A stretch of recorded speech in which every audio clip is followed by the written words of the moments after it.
अमरनाथ पे महादेव जी और बैठे आसन मारे। अमर कथा जब लगे सुनाने गोरा गोत्र पुरार उमा के पड़ गए सोता। तू करा दे रो तोता उमा के पड़ गए सोता। तू करा दे रो तोता।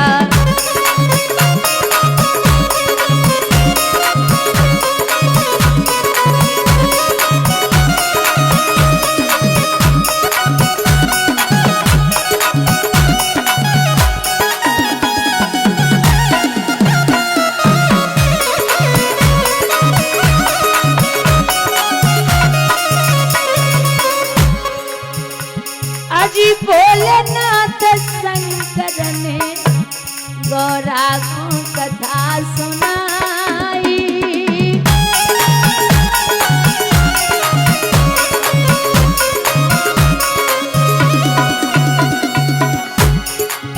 कथा हुई ना पूरी अरे नींद युवा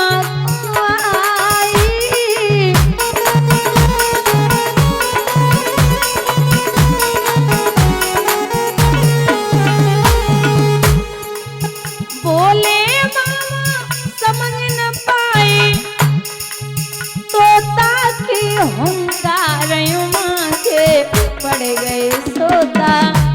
तू करा दे रो तोता। दोनों हाथ ऊपर उठा के हर हर महादेव।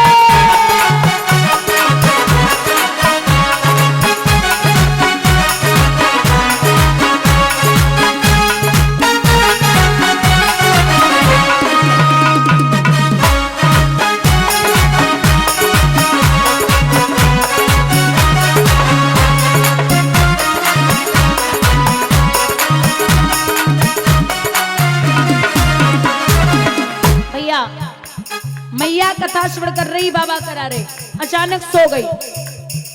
तो बाबा ने एक बार देखा कि देख तो ले, सो तो नहीं गई है। बाबा ने जैसे देखो सो मैया सोई रही। बाबा बोले क्या कर रही हो?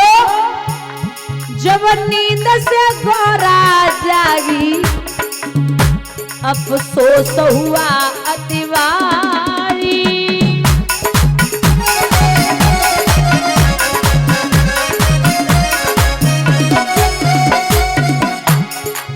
हाथ जोड़ के बोली प्रभु लगी गई आंखें हमारी।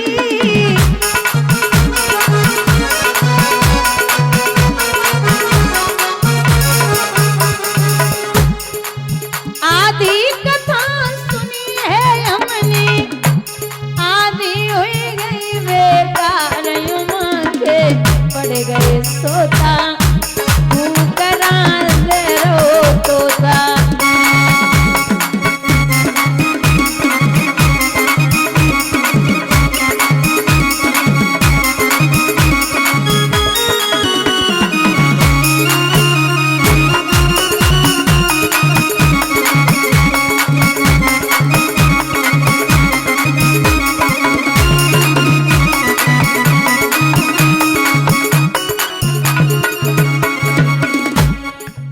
बाबा बोले देवी दिक्कत ये नहीं है कि तुम सो रही थी। बोले फिर दिक्कत ये है कि तुम सो रही थी लेकिन ये हूं की आवाज कहां से आ रही है? अचानक निगाह डाली, पूरी चारों तरफ निगाह गई तो ऊपर देखा है कि वृक्ष पे सुख छोटा सा बच्चा कथा श्रवण कर रहा है। बाबा बोले ये है, ये चोर यहाँ पे बैठा है, मैं तुझे जिंदा नहीं छोड़ सकता। फिर कहने लगे शंकर जी ये कथा सुनी है किसने?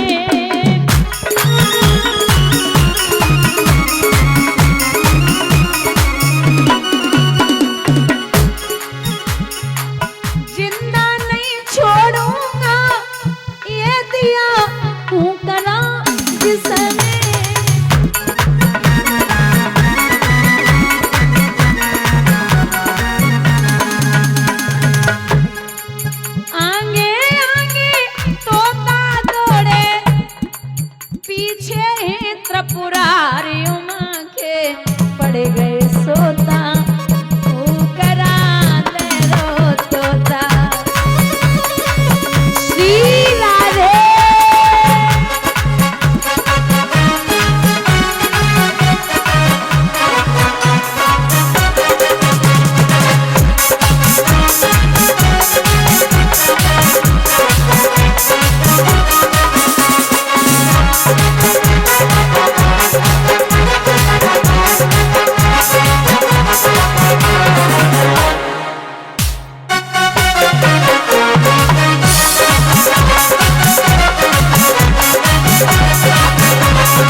अब बाबा बोले इसको नहीं छोड़ना है।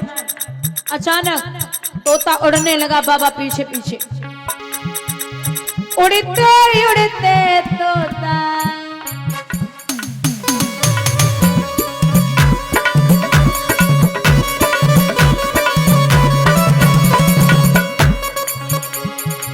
उड़ते उड़ते तोता अरे वेद व्यास घर आया।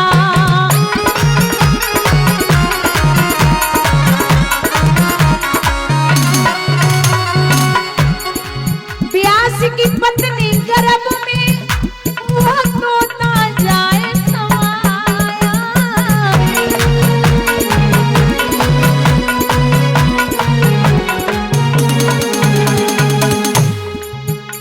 ए नाम पड़ा सुखदेव जी उसका है लीला या परंपार युमा के पड़ गए सोता भूखरा दरो तोता।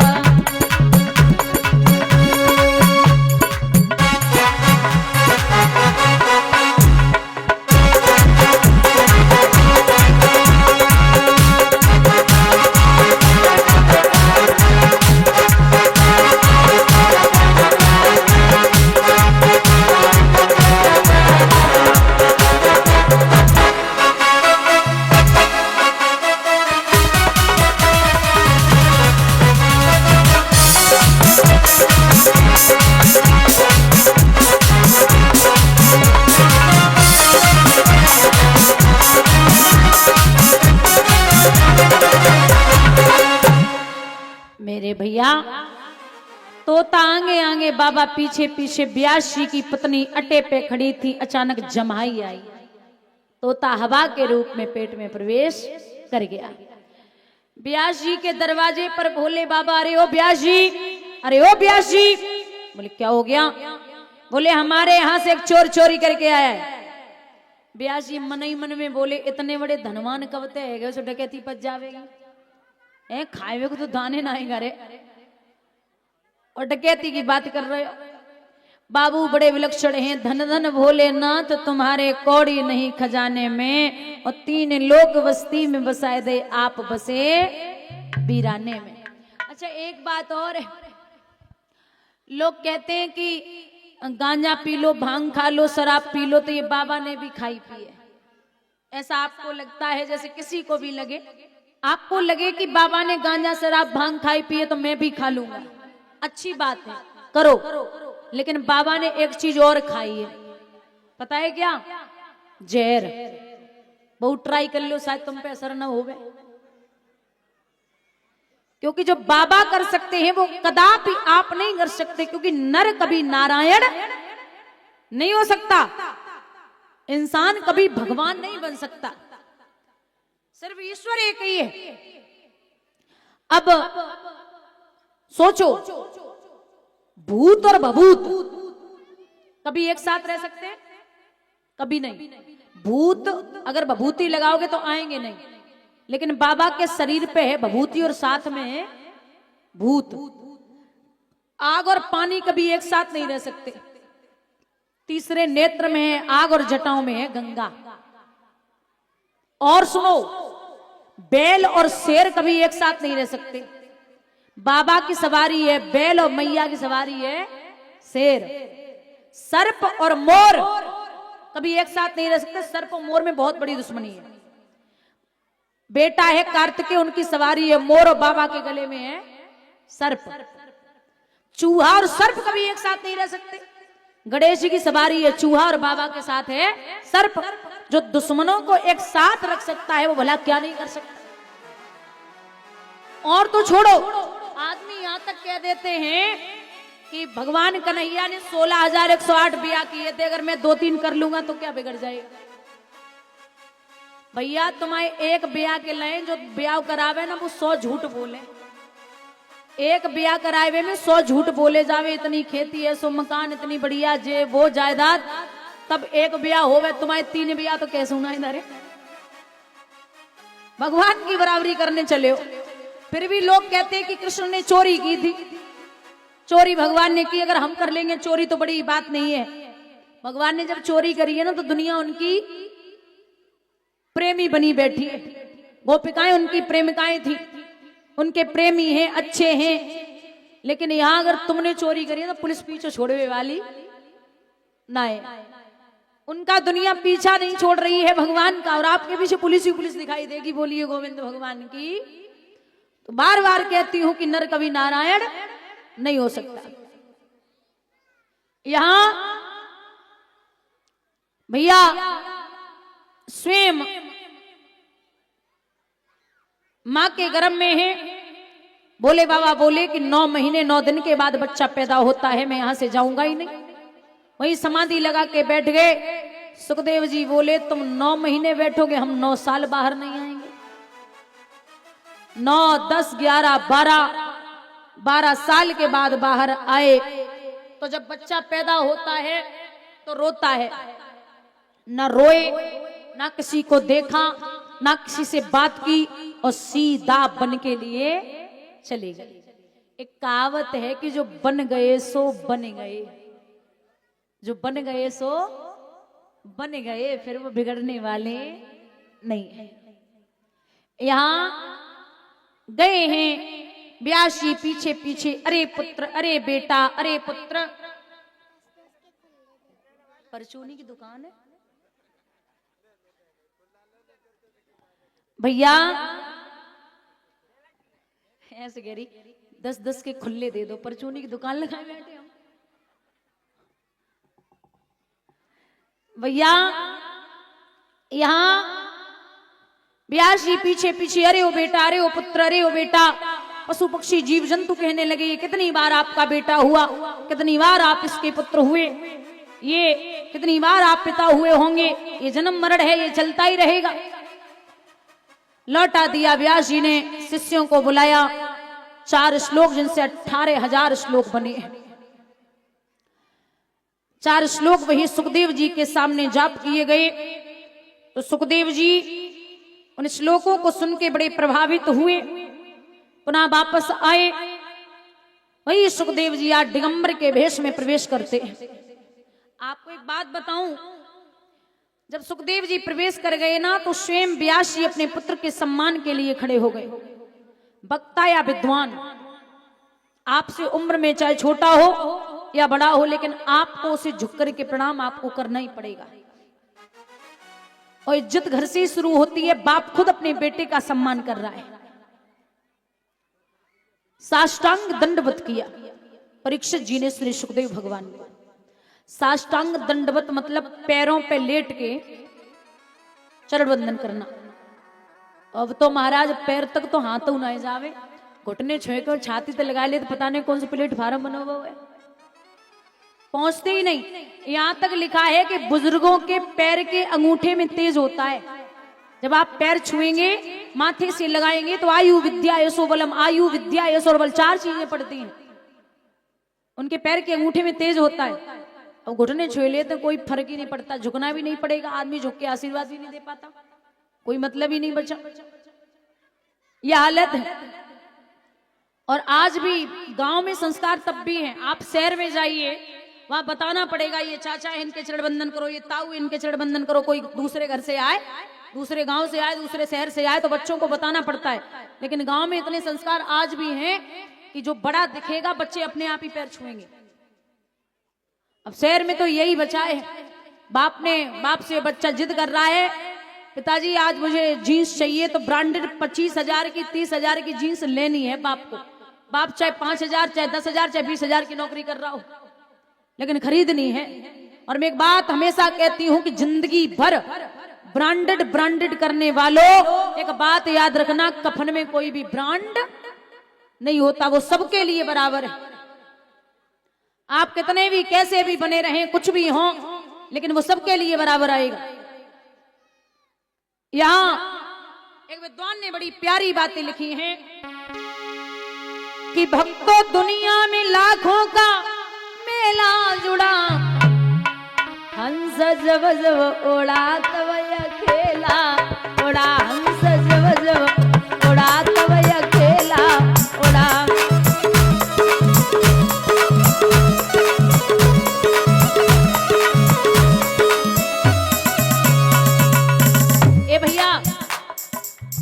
हाथी घोड़े चढ़ने वाले उसी घाट पे आए, नंगे पैर भटकने वाले उसी घाट पे आए। दादा नंगे पैर भटकने वाले,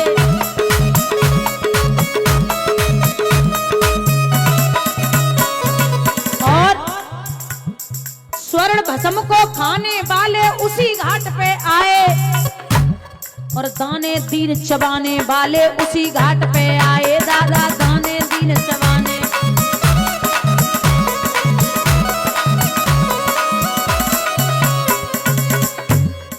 विश्व विजय करवाने वाले उसी घाट पे आए, और रड़ से पीठ दिखाने वाले उसी घाट पे आए। दादा रड़ से पीठ दिखाने वाले,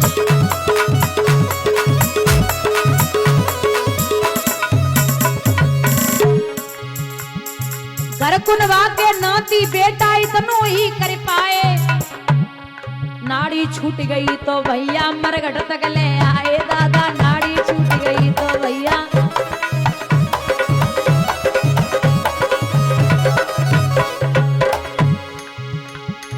सोच रही हूँ घर से कितनी थी मरघट की दूरी, सोच रही हूँ घर से कितनी थी मरघट की दूरी, जिसको तय करने में पूनम उम्र लगा दी पूरी। हाँ जिसको तय करने में भैया उम्र लगा दी पूरी।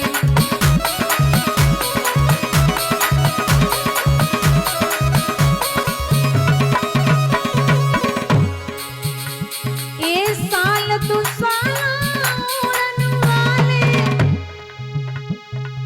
उसी घाट पे आए, बिना कफन मर जाने वाले उसी घाट पे आए।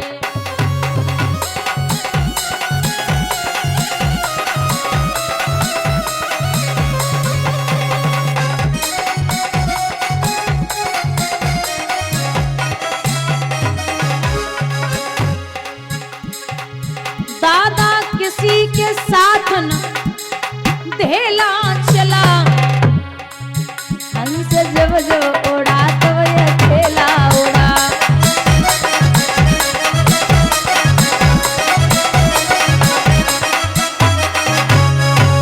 ए भैया, समय पे दुर्जन संग समय सत्संग करावे, समय बढ़ावे रोग समय धनवान बनावे।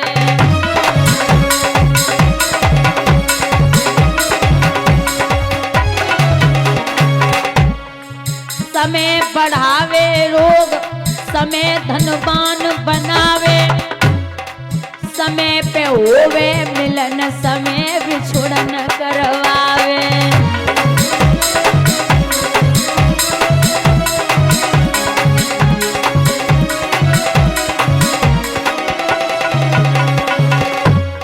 दादा एक दिन रावण ने 10 दिशा जीत लई, एक दिन शीशब के कटिए रण में, एक दिन अर्जुन ने महाभारत जीत लियो, एक दिन गोपिका लूटी भीलन ने।